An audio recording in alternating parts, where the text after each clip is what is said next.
Nükleer Azatlyk Radiosu. Akşamyz hayrly bolsun gaderli dinleyijiler. Şun 2017-nji ýylyň 10-njy oktýabry hepdeniň sişenme güni. Habarlar günneligi gepleşiginde başlaýarys. Programmamyzyň esasy bölügine geçmeden ozal günüň täzelikleri bilen tanyş boluň. Olar bilen sizi men Sehra tanışdyrýaryn. Kiýewden saparynyň dowamında Türkiýanyň prezidenti Recep Tayyip Erdoğan öz ýurdunyň Ukrainanyň öz ygtyýarlygyny we territorial bütünlügini goldamagy dowam etdirjekdigini aýtdy. 9-njy oktýabrda Erdoğan özüniň Ukrain kärdeşi prezident Petro Poroshenko bilen geçiren bilelikdäki medeniýet konferensiýasynda "Biz Krim ýarymadasynyň Russiýa tarapyndan aneksiýa edilmegini hiç açan ikrar etmedik we etmers" diýdi. Şeýlede Erdoğan Ankara türki dilli Krim tatarlarynyň ýagdaýyny ýerlemagy dowam eder diýip olaryň hukuklaryny goraýandygy üçin Ukraina sag bolsun aýtdy. Russiýa Ukrainanyň Krim regionuny 2014-nji ýylyň mart aýynda aneks etdi. Russiýa bu ýarymada goşuny berip referendum geçirdi. Bu referendum onlarça ýurt tarapyndan biqanun diýilip ýazaryldy. Erdoğan iki ýurduň öňündäki bir ýylyň dowamında iki taraplaryň sowdanyň möçürini 3,18 milliard Amerikan dollaryndan 10 milliard Amerikan dollaryna artdyrmak maksatlary barada ulalaşandygyny aýtdy. Russiýanyň oppozision siýasatçysy Aleksey Navalnyň korrupsiýa garşy guramasynyň direktori Roman Rubanow gysga wagtlaryň tutsak edildi we oňa soragy jogaby çekilmek üçin 13-nji oktýabrda ýygyna gelmeligi aýdyldy. Rubanow Twitter sosial ulamynda ýazan maglumatynda özüniň 10-njy oktýabrda Moskwadaky jaýynyň golaýynda sud ofitserleri tarapyndan tutsak edilendigini ýazdy. Rubanowyň sözlerine görä ofitserler onuň korrupsiýa garşy guramanyň internetdäki maglumatlary aýyrmagy reddetmek baradaky derňewler bilen baglanşykly tutsak edilendigini aýdypdyrlar. Rubanow Meduza adly habar web saýtyna beren maglumatynda tutsak edilmäniň özüni we Navalnyny gorkutmak maksady bilen amala aşyrylandygyny aýtdy.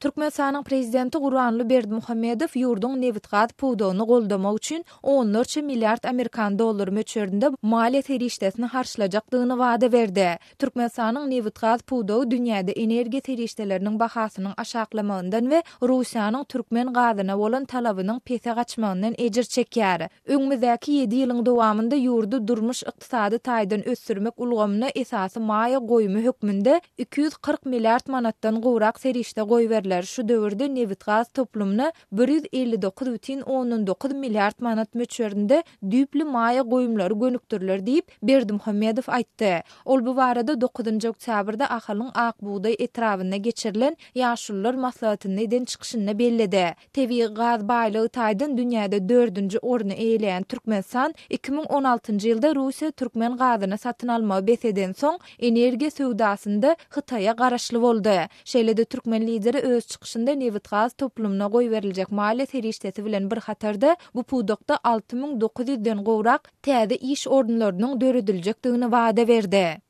Rus söwüş uçary Siriýadaky howa bazasynyň uçuş ýodasyndan çykyp helakçylyga uçrady we ekipaj agzalary helak boldy diýip Russiýanyň Gorunmak ministrligi aýtdy. Suhoy Su-24 kysymly uçar uçuş ýodasyndan çykyp weýran bolan mahaly Hmeymim howa bazasyndan ýokary uçup barýardy diýip döwlet eýçiligindäki TASS habar agentligi we beýleki Rus medialary ministrligiň maglumatyna salgylandylar. Uçurdan ekipaj agzalaryny çykaryp bolmady we olar helak boldylar diýip ministrlik helakçylygyň ähtimal sebäpleriniň biriniň tehnik problema bolmagynyň mümkindigini belledi. Su-24 kysymly uçaryň ekipaj agzalarynyň sany adatça 2 adamdan ibarat bolýar.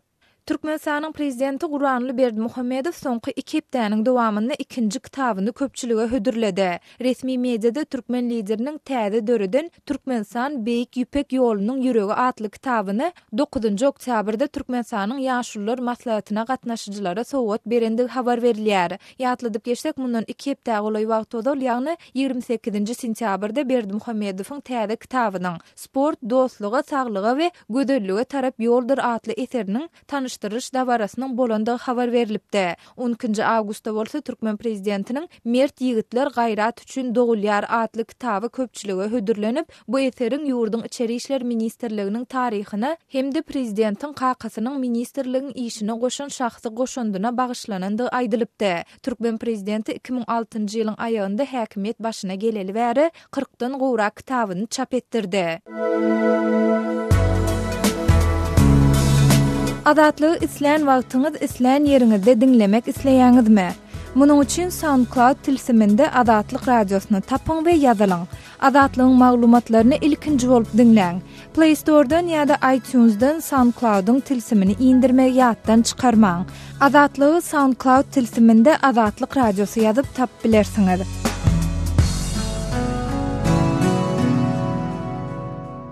Gepleýär Adatlyk radiosu. Habarlar gündülügi gepleşigimize başlaýar. Mikrofon öňünde Merdan Sariýew. Ýaşulular maslahatynyň dowamında 2008-nji ýyldan bäri hereket edip gelýän bu organyň hukuk ýagdaýyny üýtgetmek we guruluşyny özgertmek teklip edildi. Bir maslahaty. Türkmenistanyň halk maslahaty diýip aýtlansak, şeýle bonuň işine halkymyň ähli hem gatnaşmagyny, wekillerin gatnaşmagyny üpçün etmek üçin düzümini giňelsek, ony maksadylar bolar diýip hem hasap edýär. Prezident Gurbanuly Berdimuhammedow bu teklibi orta atmagynyň ýygyny bilen ol ýurdun mejlisine, ministrler kabinetiniň başlygynyň orunbasarlaryna we Adalet ministrligine degişli resmi namalaryny taslamalaryny taýýarlamak boýunça teklipleri bermegi tapşyryp, bu işleri etmek üçin wagtyň garaşmaýandygyny hem sözüne goşdy. Bu işi hem gaýra goýman ýerine ýetirmeli, sebäbi wagt hem garaşmaýar. Öňde bize näme? Uly hem we jogap gäli wazipeler garaşýar. Prezidentiň bu tapşyrygynyň ýygy bilen ýurdun mejlisiniň nowatdaky maslahaty geçirilip, onda Türkmenistanyň konstitusiýasyna goşmaçy girizmek hakynda we Türkmenistanyň halk maslahaty hakynda Türkmenistanyň konstitusiýon kanunlarynyň taslamalaryna garaldy. Emma mejlisiň dowamında kabul edilen özgertmeler we geljekki halk maslahatynyň ygtyýarlyklary barada häzirlikçe ilat köpçüligine hiç ýyly maglumat berilmedi. Ýöne ýatlap geçsek, Berdimuhammedow şu ýylyň fevralynda sözlen inaugurasiýa sözünde ýaşulular maslahatynyň statusyny parlamentikinden hem ýokarlandyrjakdygyny aýdypdy. Gepin gerdisine ýatlatsak, halk maslahaty 1991-nji ýylda gazanylan garaşsyzlygyň deslapky ýyllarynda esaslandyrylypdy. Ýurdun garaşsyzlykdan soňraky ilkinji prezident Saparmurat Niýazowyň ýol başçylygynda bu topar türkmen jemgyýetiniň dürli gatnaklaryny, şoltany döwlet işgärlerini, gullukçylary, telekeçileri, daýhanlary, jemgyýetçilik guramalaryny we beýlekleri öz içine alýardy. Halk maslahaty üýtgetmeleriň girdilmegini teklip ederdi. Aýdylyşyna görä, özleriniň wekilçiligi edýän toporlary we adamlary tarapyndan Niýazowy ömürlük prezident etmek ýaly pikirleri öňe sürerdi. Niýazowy ömürlük prezident etmek teklibi 1995-nji ýylda başlansa da, bu halk maslahatyna 1999-njy ýylyň 28-nji dekabrynda başardy. Bellep geçsek 2002-nji ýylyň noýabr aýynyň aýaklarynda Niýazowyň janyny kast etmäge tinanşyldy diýen habardan soňra Niýazow herekete geçmek üçin parlamenti dälde halk maslahatyna ýüz tutupdy. Halk maslahatynyň 2003-nji ýylyň 14-nji 15-nji awgustynda Türkmenbaşy şäherinde geçen mejlisinde maslahat ýurdun iň ýokary kanun çykarajy organy edildi. Ondan ozal 2-3 müň aralygynda bolan agdalarynyň sany hem 2500 ýa getirildi. Bu orunlary doldurmak üçin 2003-nji ýylyň 6-njy aprelinde saýlaw hem geçirildi. 2006-njy ýylyň dekabrynda Niýazow aradan çykan soň halk maslahaty bir dokumenti kysdalmaç oňlap parlamentiň başlygy Öwüzgeldi Ataýewiň eldigirilmezligini ýatyryp, onuň tutuk astyna alynmagyny we saglygy saklaýyş ministri Berdimuhammedowyň iş başyna gelmegine ýol açdy. Maslahat şol bir wagtyň özünde de wagtlaryň prezidentiň prezident saýlawlaryna goşulmagy baradaky konstitusiýon gadagynlygy da ýatyrdy. 2008-nji ýylda Berdimuhammedowyň konstitusiýa girden üýtgetmeleri bilen halk maslahaty ýatyrylyp, onuň ygtyýarlyklary parlamenti we kanun çykarjy organa berildi. Soňra bu boşluk ýaşulular maslahaty bilen doldurylypdy. Adatlyk radiosynyň ýurt içindäki çeşmeleriniň aýtmagyna görä, häzir ýaşulular maslahatyna halk maslahaty diýmek bilen onuň ýurdun iň ýokary kanun çykarjy organy etmek planlaşdyrylýandygyny aýdarlar. Mundan soňra ýurdun durmuşyna degişli itilendik möhüm, şol sandy syýasy teklipler halkyň adyndan idilendigi öňe sürülip, hiç ýyl bökdünçsiz kabul ediler, diýip atlandyrylmasyzlygyny soran Türkmen hökümetine golay bir çeşme aýdýar. Öz sebetiňizde bolýan wakalar barada azatlyga maglumat bermek isleseňiz, bize hat ýollaň. Metbuat, email bergisi gmail.com. Siz suratlaryňyzy we videolaryňyzy hem ýollap bilersiňiz. Azatlyk siziň şahsiýetiniňizi gizlenlikde saklar. Siz bolan wakalar barada maglumat beriň. Biz hem habar bereriz. Metbuat email belgisi gmail.com. Gepleýär Azatlyk radiosu. Habarlar günnäli gepleşigimizi men Sehra dowam etdirýärin. Şul Özbekistanyň Türkmenistany 500 sany paýta ýygan kombaýny satandygy barada Özbek media serişdeleri habar berýär. Bu maglumat şu aýyň başynda prezident Gurbanly Berdimuhammedowyň ýurtdaky paýta ýygymynyň depkininiň pesliginde nägile bolmagynyň ideýanyna gawat geldi. Gazeta Uz neşriniň maglumatyna görä 4-nji oktýabrda Özbekistanyň parlamentiniň mejlisinde Uz Agrotech Sanoat Holding döwlet guramasynyň başlygy Nodir Otojonow şul ýurtda 550 sany paýta ýygan kombaýnyň öndürilen ve onun 500 sansynyň Türkmenistana eksport edilendigini aýtdy. Azatlyk radiosynyň ýurt içindäki çeşmeleriniň tasdiklamagyna görä, Daşowut welaýatynyň Könürgen çetrawynyň Aşyr Qaqabaýew, Mary welaýatynyň Mary trawynyň Muhadow we Lebap welaýatynyň Halac trawynyň güýç birleşik daýhan birleşikleriniň her birine Özbekistanda öndürilen paýta ýygan kombaýnlaryň ikisi berilipdir. Mesela Könürgen sisteminden 5 gün olulan başlapdyrly, Marda 3 gün, Lebapda da 4 gün olulan başlapdyrlar. Ýöne olar şol daýhan birleşiginiň dolu eýetçiligini dälle ýygym tamamlanandan soňra ýa-da paýta ýygymy ýeňlenden soňra ony goňşy daýhan birleşiklerine geçirmek şerti bilen berilen paýta ýygan maşynalar.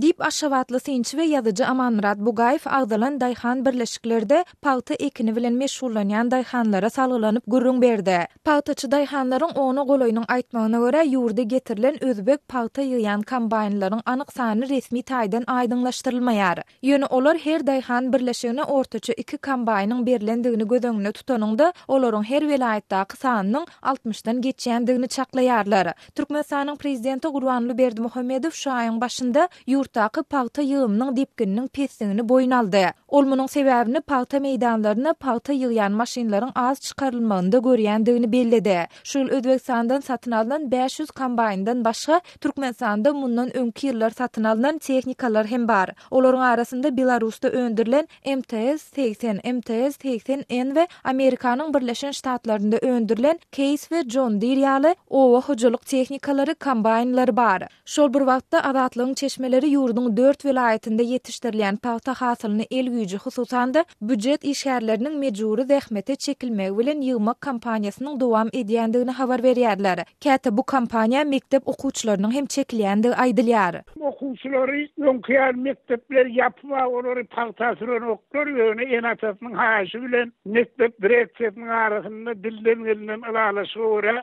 okuwçylary 10 gün, 15 gün paýta metişdi el güýjüm ýok. Şol üçin köpür gaýrat etmen sagan boşat diýip şeýleden paýta meýdanyna çykyrylýarlygy hakynda men häýlişimde eşitdiýän şeýle hem döwlet edaralaryny ýani büdjet edaralaryny işleýärleri de alaýtady bir owoda owa ýerine goly şäher mekteplerini hatda şol bir awtologlaryň bir jemlenýän ýeri stansiýalarynyň işgärleriň paýta ýygyny uğradylýarlygy aýdylýar.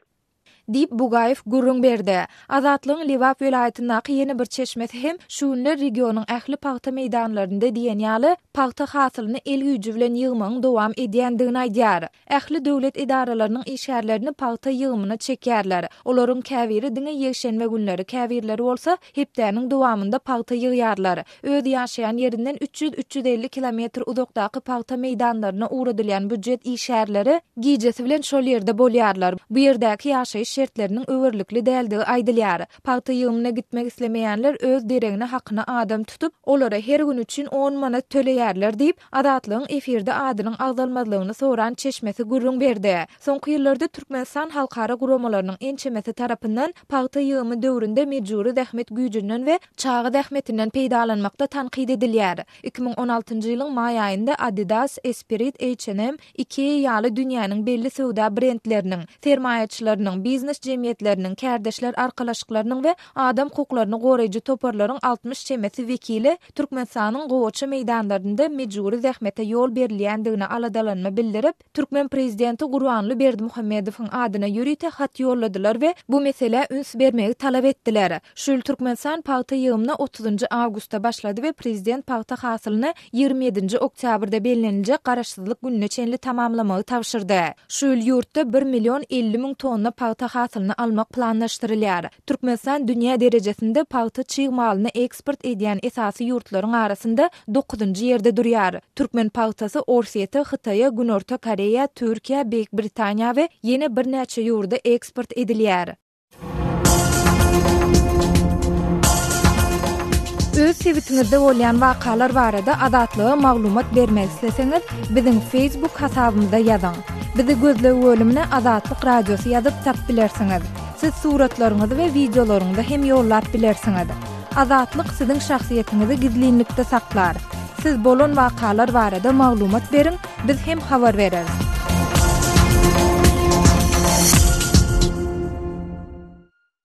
Gepleýär Azatlyk Radiosu. Hormatly dinleýijiler, eferde siz bilen men Hudaýberdi Hally. Habarlar gündeligimizi dowam etdirýäris. Türkmenistanyň 2018-2024 ýyllarda ortaça zähmet hakkı her ýyl 10% artar. Bu bildiriş ýaşullar masagatyny ýurdy 2018-2024 ýyllar üçin durmuş ykdysady taýdan östürmek boýunça öňde goýulan wezipeleriň dowamyny yglan edildi. Şeýle-de masagatyň dowamyny ýurdun ykdysadyetiniň okgurly depginler bilen ösýänligi, adyk bolşulugynyň döredilenligi öňe sürilse-de, aýlyklaryň wagtyna berilmeýän gijikdirilýänligi, adyk haritlarynyň dowamly gymmatlamagy hem gytalmagy, ýurtdaky inflasiýanyň derejesi ýaly meseleleri asla-da ünüs berilmedi. Gepin gerçini görä bellesek, Türkmenistanyň ýam bir näçe ýyldan bäri her ýylyň başyna aýlyklaryň, stipendiýalaryň we sosial posobiýalaryň 10% artdyrylýanlygy yglan edilýär. Emma munyň ýa-ni bazardaky haritlaryň bahalarynyň azyndan 20% ýokurlýanlygyna ünüs çekilýär. Ýyldan ýyla aýlyklaryň 10% artdyrylýanlygy aýdylýar. Emma munyň yglan edilen pursody bazardaky haritlaryň esasan adyklaryň bahasy desine galýar. Beýdip gaýtan bizi has uly ziyan ýetirýärler dip aşkawatly 60 ýaşlarynak bolsan daýda aýdýar. Bu ýagdaýlaryň fonuny häkimiýetleriň bazardaky adyklaryň narhyny bir durkunna saklamak üçin süwdegärlere basyş edip, haritlaryny keskitlenen bahadan satmaklaryny talap edýändikleri aýdylýar. Munyň bolsa hem süwdegärlere hem de alyjylara yaramaz täsirini ýetirýändigi nyktalýar. Mysal üçin, etin sewdasyny alyp göreliň. Resmiler onuň kilogramyny 18 manatdan ýokary satdyrmaýarlar.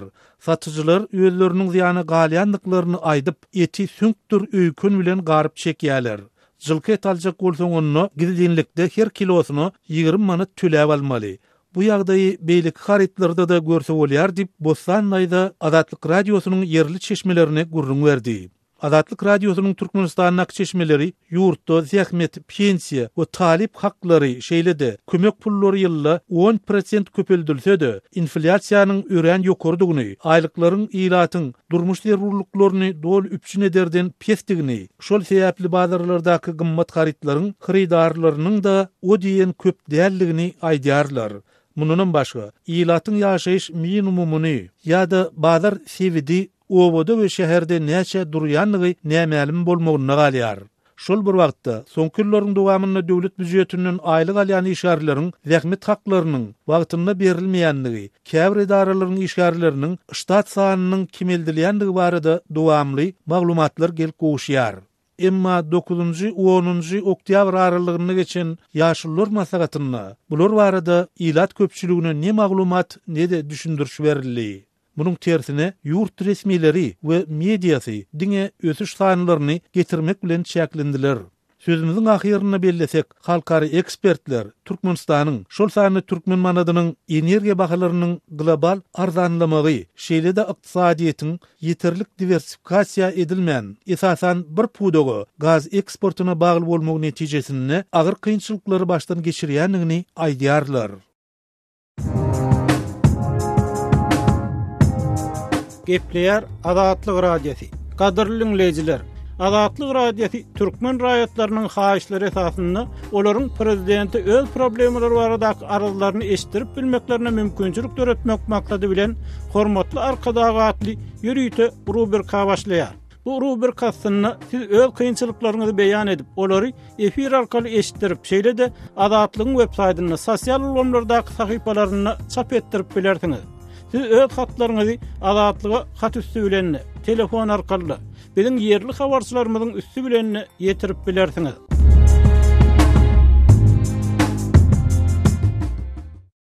Gepleyer Azatlyk Radiosu. Habarlar günneligi gepleşigimizi Azatlyk Radiosunyň Türkiýedäki habarçysy men Döwlet Baýhan dowam etdirýän.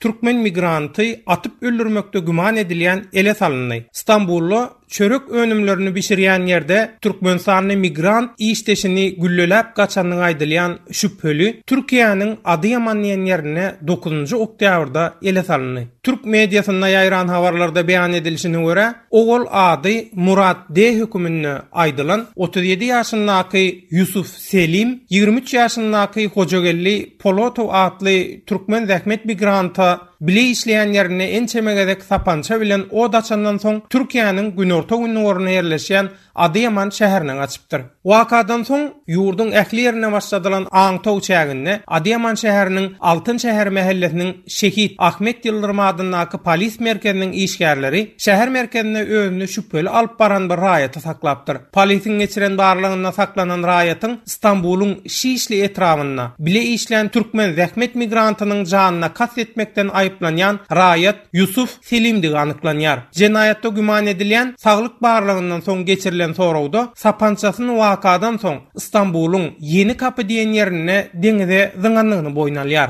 Ýatlap geçsek Türk mediasynda ýaýran habarlara görä, waka 4 oktýabrda giýje sagat 11 töwereginde İstanbul'un Şişli etrafynyň Bozkurt mahallesiniň Feriköy Kurtuluş şaýorunyň uğruna yerleşen bir çörek önümlerini bişirýän ýerde ýüze çykypdyr. Habarlarda aýdylyşyna görä, ol ýerde işleyen 37 ýaşyndaky Yusuf Selim bilen 23 ýaşyndaky Türkmenistanyň zähmet migrant Hoşgelli Polotowyň arasynda bilinmeýän bir sebäpden uruşdyrypdyr. Şonda Yusuf S. elindäki sapançasy bilen Türkmen migrant Hoşgelle 7 gedek oda açyp, ondan soň ol ýerden gaçyp gidipdir. Tüpeň sesini eşitip çörek önümlerini bişirýän ýere gelen adamlar Türkmen migrantyň gana oýalyp ýatanlygyny görüp tiz kömek çagyrypdyr. Derre wakanyň bolan ýerine gelen tiz kömek topory Türkmen migrant Hoşgelle Polotowyň gülleler sebäpli aradan çykanlygyny anyklapdyr. Wakadan soň sülçülük ýurt şäherine gözläp agdaryş işini başladypdy. Yer gelenine bellap geçsek Türkiye, Türkmen migrantlarının ağdıklık edýän ýurtlarynyň başyny çekýär. Türkmenistanyň dowam edýän ykdysady kynçylyklaryň fonunda Türkiýe eklenç üçin gelýänini aýdylýan Türkmen raýatlarynyň aglaby bölegi zähmet migranty we köpüsem köne pasportly bekanun ýagdaýda. Türkiýanyň migrasiýa gullugynyň hasabatlarynyň çen tutulsa, 2012-nji ýyldan bäri Türkiýedäki köne pasportly Türkmen migrantlar bilen baglanyşykly geçirilen barlaklaryň netijesine görä, Türkiýede soňky ýyllarda takmynan 200.000 goly köne pasportly we bekanun ýagdaýda Türkmen migrantlarynyň bardygy çak edilýär. Bilermenleriň aýtmagyna görä, bekanun Türkmen migrantlarynyň sanynyň köplügi olaryň Türkiýede ýygydarly ýagdaýda dürli kriminal işlere gatnaşmagyna sebäp bolýar. Sözü jemläp aýtsak, jenaýatda pida bolan Türkmen zähmet migrantynyň ykbaly barasynda degişli Türkmen mi Türk taraplardan haýsam bolsa bir kommentariýa ýa-da jikmejik maglumat almak Azatlyk Radiosyna başartmaýar. Azatlygy line ulgamynda Osmak 420 773 797 383 telefon belgisi arkaly tapyp bilersiňiz. Biziň bilen habarlaşyp maglumatlary, suratlary we videolary ugradyň. Şahsiýetiniz dogry gizlilikde saklanır. Osmak 420 773 797 383.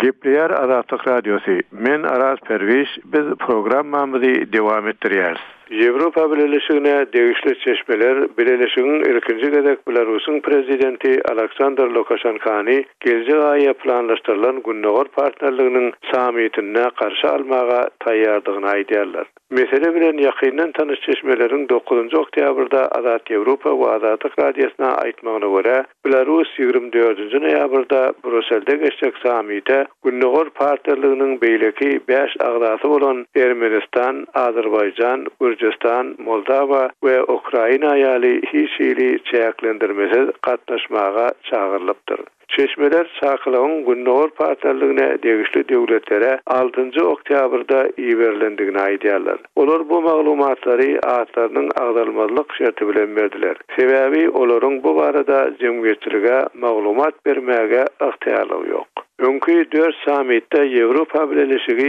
21 ýyl bäri Belarusy höküm sürüp gelýän we Ýewropanyň iň soňky diktatory diýip atlandyrylan Lukashenko duşuklara ýol bermejekdigini öňünden aýdypdy. Günnor partnerliginiň 2015-nji ýylda Rigada geçen samitinde Minske ýurdun daşary işler ministeri Vladimir Makey wekilçilik etdi. Ýewropa birleşigi Günnor Ýewropanyň we Günorta Kawkazyň 6 ýurduna ykdysady integrasiýany şeýlem Ýewropa gymmatlyklaryny ösdürmek maksady bilen Günnor partnerligini 2009-njy ýylda ýola goýdy. 1994-nji ýyldan bäri prezident bolan Lukashenko 2015-nji ýylda geçen saýlawda 5-nji gedek otuş gadandy. Bu saýlawa hem günmatar ýurtlarynyň gödäwçilik eden toparlar ne erkin ne de adalatly diýip baha berdiler. Ýewropa birleşigi 2004-nji ýylda biri biznesmen, beýlekisi hem jurnalist bolan iki opozisiýon siýasatçynyň gürümjürüm bolmagy netijesinde ýurdun garşysyna çäklendirici çäreler girdi. Ýewropa Geňeşi hem 2010-njy ýylyň dekabryna geçen prezident saýlawlaryndan soňra bolan zulüm sistem sebäpli öň girilen sanksiýalary artdyrdy. Ýöne Ýewropa birleşigi 2016-njy ýylyň fevralyna baýlyklary doňdurmak 170 tany Belarus raýatyna, şol sanyna Lukashenko'da viza gadagançylygy we ýurdun 14 kompaniýasynyň garşysyna girilen çäklendirici çäreler ýatyrdy. Birleşik sanksiýalary ähli Belarusiýaly siýasat tutsaglaryň boşadylmagyna we Ýewropa birleşigi bilen Belarus arasyndaky gatnaşygyň gowlanmagyna jogap edip ýatyrandygyny aýtdy. Gepler Adatlyk Radiosu. Efirde habarlar gündelik bilen men Şaýmerdan oğlum radio kabuldan. Demirgazyk Awganystanda Islam döwleti atly toparyň ýaraglylarynyň gün saýyn güýçlenýändigini ýerli resmiler aýdýar. Demirgazyk Awganystan 3 welaýatynda, ýagny Serpul, Jowzan we Faryab welaýatynda Taliban bilen daýyşçylaryň arasynda oňuşmazlyklary ýüze çykdy. Iki toparyň ýaraglylarynyň arasynda özara çatışyklar bolýar. Islam döwleti atly toparyň militarylarynyň öz ünsüni Awganystanyň merkezi ady ýurtlary bilen çäkleşen tebitlerine gönükdirendigini ýerli geňeşlikleriň deputatlary ma'lum edýär. Faryab welaýatynda hem daýyşçylar barha köpelýär. Talibanyň harby merkezleri daýyşçylaryň ýerçiligine geçipdir.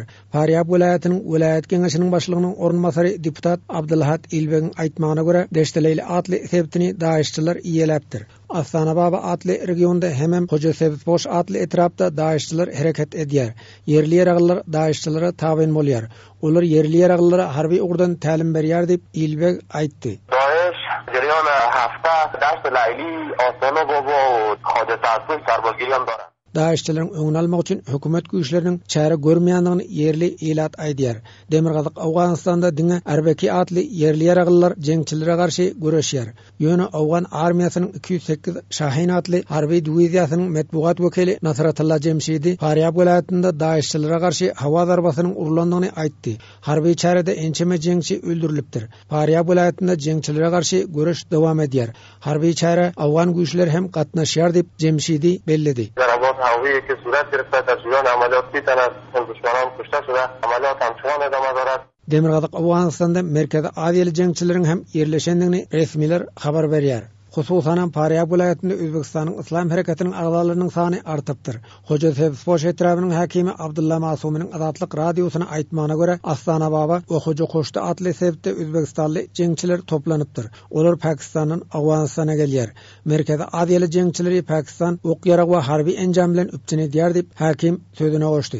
Astana Baba we Hoja Koşdygam kelgen Özbekistany hem bu Pakistan tomonidan keladi. Özbekistan tarafdan kaçan kilolardy bularning lonasy tamamy terroristlarni joyi Pakistan bilan tajiz berip uruşat. Faryab welaýatynyň welaýat geňeşiniň agzasy deputat Abdulbaqy Haşimyň aýdyşyna garanda Özbekistanyň Islam harekatiniň agzalary Daeşe tabyn bolupdyr. Goňşy ýurtlarda jeňçiler hop hawandyryp biler. Çünki merkezi adyly jeňçiler serhat ýaka toplanýar diýip deputat aýdýar. ولایت فاریاب مرز با ترکمنستان داعش فعالیتlarini آغاز qilgan havaslarni Turkmaniston O'zbekistonga rivoyat qilsa, chunki Daeshga O'zbekistonda odamlari hammasi shu yerga shu mantiqaga kelib joylashgan bo'lgan. Hormatly dinleyijiler, şunun bilen habarlar günnälik gepleşigimizi geçirip otarýar. Saatlar ketmeden soň programmamyzy gaýtadan ýazgyda dinläp bilersiňiz.